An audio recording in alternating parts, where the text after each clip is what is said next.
So I hope कि आप सबने हमारा इससे पिछला वीडियो जो है वो देख लिया होगा, जिसमें हमने इंसान के बारे में बताया, जिसमें हमने इंसान के बारे में डिटेल में एक्सप्लेन किया है। और वो बहुत अच्छे से एक्सप्लेन नहीं कर पाए हैं, बहुत अच्छे से एक्सप्लेन मैंने अपने बुक में किया है। सो आज की इस वीडियो में हम हमारे देश यानी इंडिया के बारे में जानेंगे। Let's start it. सो जैसा कि आप देख सकते हो, ये हमारे देश यानी इंडिया का मैप है। सो आज की इस वीडियो में हम हमारे देश के दो सबसे इंपॉर्टेंट प्रॉब्लम्स के बारे में बात करेंगे। वैसे तो बात करने के लिए और भी बहुत सारी प्रॉब्लम्स है, लेकिन केवल हम उन्हीं दो प्रॉब्लम्स के बारे में बात करेंगे जो कि हमारे पर्पस ऑफ लाइफ से रिलेटेड हो, कनेक्टेड हो, जो कि है बेरोजगारी और ह्यूमैनिटी। सो आज वीडियो में हम इन्हीं दो टॉपिक्स पे बात करेंगे कि क्यों हमारे देश में इतनी नेगेटिविटी और अनएम्प्लॉयमेंट है और इसका प्रैक्टिकल सॉल्यूशन क्या है।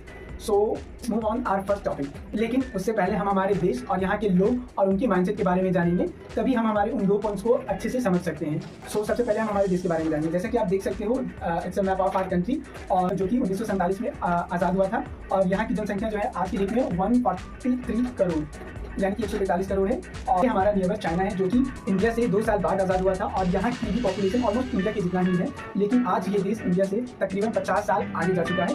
जहाँ चाइना की पर कैपिटा इनकम, देखो कहने को तो we are 5th largest economy in the world.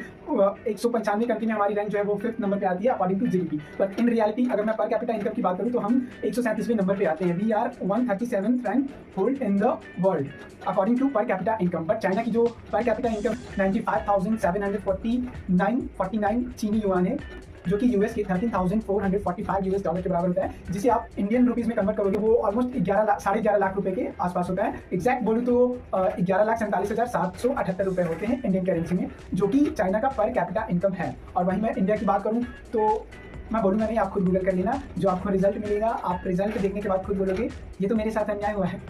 Yes exactly. So apart from that, so ऐसा क्यों हुआ है और हम चाइना से इतना पीछे क्यों रह गए हैं, और इसका जो मेन रीज़न है वो क्या है, और इसका प्रैक्टिकल सॉल्यूशन क्या है। सो इसका जो देखो, अगर मैं मेन रीज़न की बात करूँ तो इसका मेन रीज़न है वो है माइंडसेट।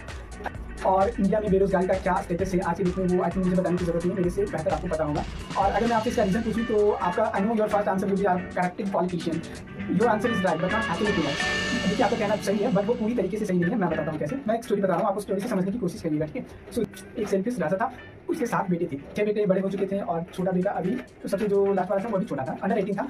उनके सारे बेटे जो है वो अपने पेरेंट पे निर्भर थे। अब राजा सेल्फिश था तो उसके जो गुण थे वो उनके बच्चों में भी ट्रांसफर हुआ। तो 6 बेटों में जो है वो आपस में मेल मिलाप नहीं रहता था, वो आपस में मिलजुल के नहीं रहते थे। वो सब उन सब में भी सेल्फिशनेस थी और बहुत ज़्यादा थी, राजा से भी ज़्यादा था। मतलब वो सारे मतलब सारे भाई एक दूसरे से जलते थे, एक दूसरे का मतलब बुरा चाहते थे। मतलब कोई भाई नहीं चाहता था कि मेरा भाई मेरे से आगे जाए, मेरे से ज़्यादा डेवलप करे और मतलब मेरा आगे बढ़े। क्यों? क्योंकि उनमें नेगेटिविटी बहुत ज़्यादा थी, सेल्फिनेस बहुत ज़्यादा थी। उन्हें ये नहीं दिख रहा था कि अगर मेरा कोई भाई आगे बढ़ेगा तो ऑब्वियसली वो मेरी हेल्प करेगा, लेकिन ये पॉजिटिव थॉट उसके माइंड में आता ही नहीं था। वो मतलब अगर कोई भाई कुछ अच्छा करता या करने की कोशिश भी करता तो सारे मिलकर उसका पैर खींचते, उसे भला बुरा बोलते, मतलब उसे क्रिटिसाइज करते, कॉल करते ताकि वो उस काम को छोड़ दे, और वो मतलब सब उसके पीछे पड़ जाते, उसका पैर खिंचाई करने लगे। सो ऐसे ही चलता रहा मतलब, और इसी चक्कर में किसी वो सारे के जो भाई थे वो सब मतलब बिलो द एवरेज रहेंगे और किसी ने भी ग्रो नहीं किया। और राजा को भी इतना मतलब वो राजा सेल्फिश था, वो अपने आप में चल जाता था, उसे मतलब अपनी परवाह की मतलब बहुत ज़्यादा नहीं थी, बस जस्ट लाइक केयरलेस। सो और जो छोटा बेटा था वो मतलब वो सारी चीज़ें नोटिस कर रहा था, वो देख रहा था, वो सही और गलत में जो है वो डिफरेंस जो है वो समझ पा रहा था कि मतलब ये गलत है। और उसका जो छोटा बेटा था, जो 7वां सबसे छोटा बेटा था, वो ये सारी चीज़ें देख रहा था कि उनके भाई में आपस में मेल मिलाप नहीं होता, हर रोज़ जेलसी और नेगेटिविटी के कारण जो है उनके घर में हर रोज़ लड़ाई झगड़े होते थे। ये सारी चीज़ें देख के वो बड़ा हुआ था वो बच्चा। So they don't want that kind of negativity happen in their house, so that's why he want to change that thing. So jealousy, negativity और सेल्फिनेस, इन सब के कारण जो है उस राजा और उसके 6 बेटों का जो है वो पतन हो गया। क्योंकि देखो नेगेटिविटी, सेल्फिनेस, जेलसी, ये सारे नेगेटिव इमोशन है जो कि दिमाग की तरह काम करता है, जो अगर किसी चीज़ में लग जाए तो उसका बर्बाद होना निश्चित है। टाइम लेगा बट डेफिनेटली उसका अल्टीमेटली रिजल्ट जो होगा वो पतन नहीं होगा, डिस्ट्रॉय नहीं होगा, क्योंकि ये सारे नेगेटिव इमोशंस होते हैं। अगर किसी इंसान के अंदर ये चीज़ें आ जाए तो वो इंसान की ग्रोथ बहुत ज़्यादा रुक जाती है, वो बहुत ज़्यादा ग्रो कर नहीं सकता। क्यों? क्योंकि उसके अंदर सेल्फिनेस है, नेगेटिविटी है, जेलसी है। क्योंकि ये सारी चीज़ें अगर इंसान के अंदर आ जाए तो इंसान को भी वो दिमाग की तरह धीरे धीरे करके डिस्ट्रॉय कर देता है, ग्रोथ तो उसकी 100% रोक देता है। और मैं इसका आपको प्रैक्टिकली एग्जाम्पल दिखाऊंगा। इससे पहले जो मेरा प्रीवियस वर्जन था, जो कि उसमें मतलब ये सारी इमोशंस थी बट इनसाइड मी, बट मेरे में ना तो जेलसी है, ना नेगेटिविटी है और ना ही सेल्फिनेस है, क्योंकि मुझे पता है ये सारी चीज़ें जो है वो बहुत गंदी फीलिंग है। और अगर किसी इंसान के अंदर आ जाए तो उसकी ग्रोथ जो है वो 100% रुक जाती है, और ये सारी चीज़ें जो है वो इंसान को अंदर जो है वो खाती है, मतलब उसे डिस्ट्रॉय करती है। जब हम सेल्फिश होते हैं तो सिर्फ अपने बारे में सोचते हैं, और जब हम अपने बारे में सोचते हैं तो सिर्फ हमें हमारे लिमिट से भी कम मिलता है जब हम हमारे अपने बारे में सोचते हैं। बट अगर हम सेल्फिश नहीं होके अगर सबके बारे में अच्छा सोचते हैं, बट जितना हो सके करते हैं, लेकिन सेल्फिश नहीं रहते हैं, दैट्स इट, तो हमें हमारी स्ट्रेंथ से ज़्यादा हमें मिलता है। और इसका मैं आपको प्रैक्टिकल एग्जांपल बताऊंगा नहीं, दिखाऊंगा। जैसे कि मैंने बोला, मेरे अंदर ना तो नेगेटिविटी है, ना सेल्फिनेस है और ना ही जेलसी है, ना तो मैं किसी से जलता हूँ, ना किसी का आज तक मैंने ना ही बुरा किया है।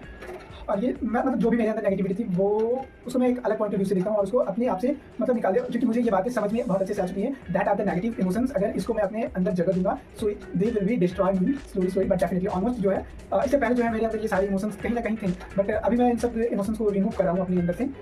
सो देखते हैं कि इसका रिजल्ट क्या होता है। अगर हम किसी के बारे में जेन्युइनली अच्छा सोचते हैं, किसी का बुरा नहीं करते।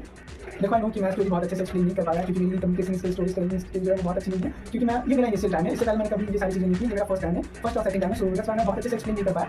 बट हाँ, जो मैं कहना चाह रहा था आई होप कि आपको समझ पाया। मैं उस स्टोरी के जरिए बस ये बताना चाह रहा था कि हमारे देश में जो है हमारी इतनी ज़्यादा नेगेटिविटी और अनएम्प्लॉयमेंट रेट जो है वो क्यों है, नेगेटिविटी, जेलसी और सेल्फिनेस के कारण है। मतलब कोई इंसान दूसरे इंसान को आगे बढ़ता नहीं देखना चाहता। अगर कोई बढ़ता भी है तो उससे बहुत ज़्यादा क्रिटिसाइज, बहुत ज़्यादा उसकी बैक खिंचाई की जाती है, लोग उसका मजाक उड़ाते हैं, बहुत मतलब बहुत ज़्यादा ट्रोल करते हैं। ये सारी नेगेटिविटी हमारे देश में बहुत ज़्यादा है, जिसकी वजह से हमारे देश में इतनी नेगेटिविटी, अनएम्प्लॉयमेंट रेट और ह्यूमैनिटी की कमी और इतने क्राइम्स होते हैं।